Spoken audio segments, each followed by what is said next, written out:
Today on the Spec Show, I'm going to show you how to change a belt on a TS500i cutoff machine.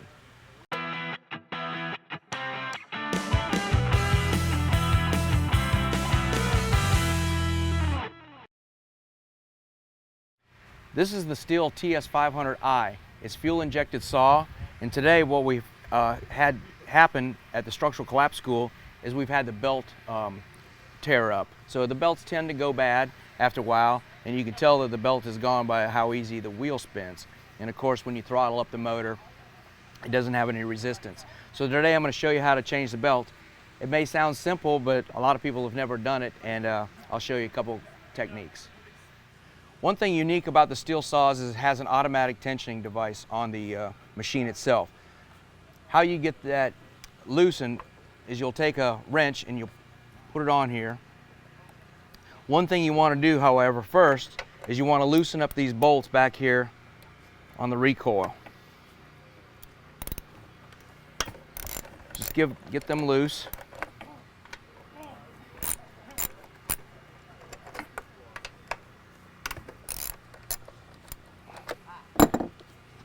And then what you're going to do is you're going to pull this back, and you can just let it stop right there. As you can see, the distance between where the belt was forward and where it comes back.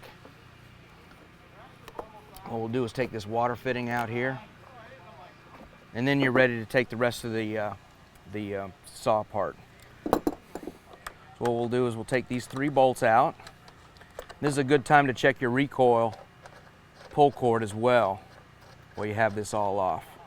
So it's 3 nuts come off, and then what we have, one here is the belt guard,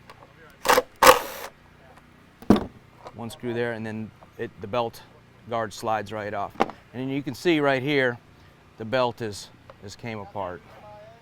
And what we like to say is, when you're in a cloud of blue smoke at the end, you know that the belt is came apart.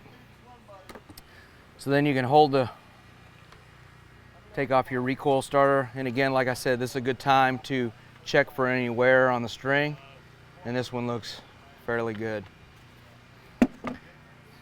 Now you can see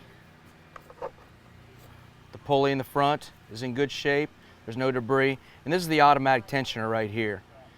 All it has is a spring in here, and then when you release it, it just tensions up, and then it has a little bit of shock absorbing ability right there to hold it. A little bit tricky with putting the belt in is when you come in, you have to come inside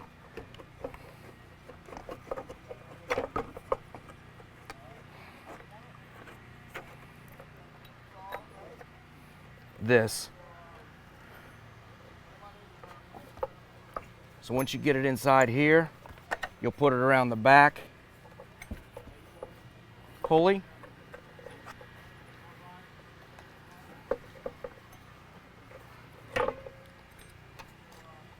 Put a little tension on it.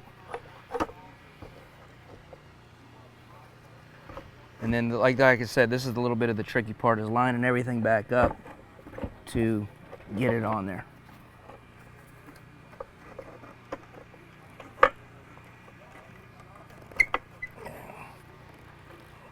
Go.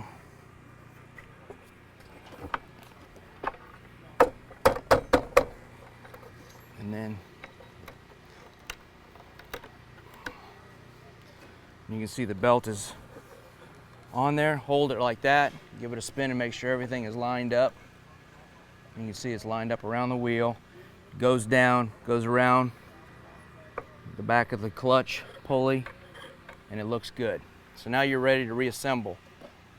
What I like to do is take the cover for the recoil, put that on there,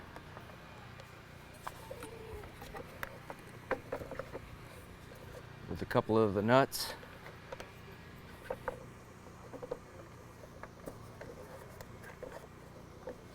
I can get that on there, Bob.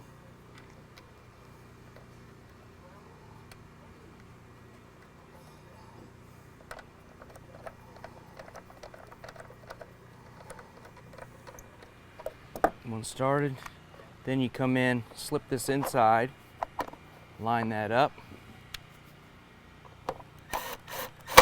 snug.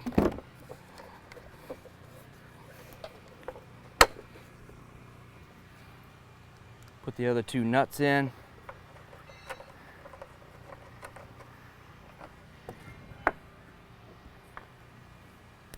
And before you snug them up, you want to take the tension back off. Put it back on the spring. And there you can see it came out and the tension's on there. What we see a lot of is people trying to tighten it back on. What happens is it just tends to go back, the spring goes back in. So just leave it, once it comes out there, you leave it. It gets a lot of buildup of concrete on there.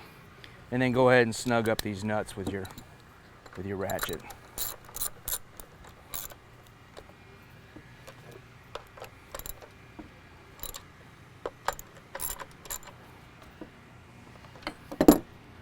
Tuck the hose back in.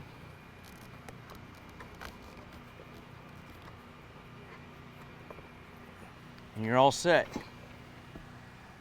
For the Spec Show, I'm Mike Kaliher.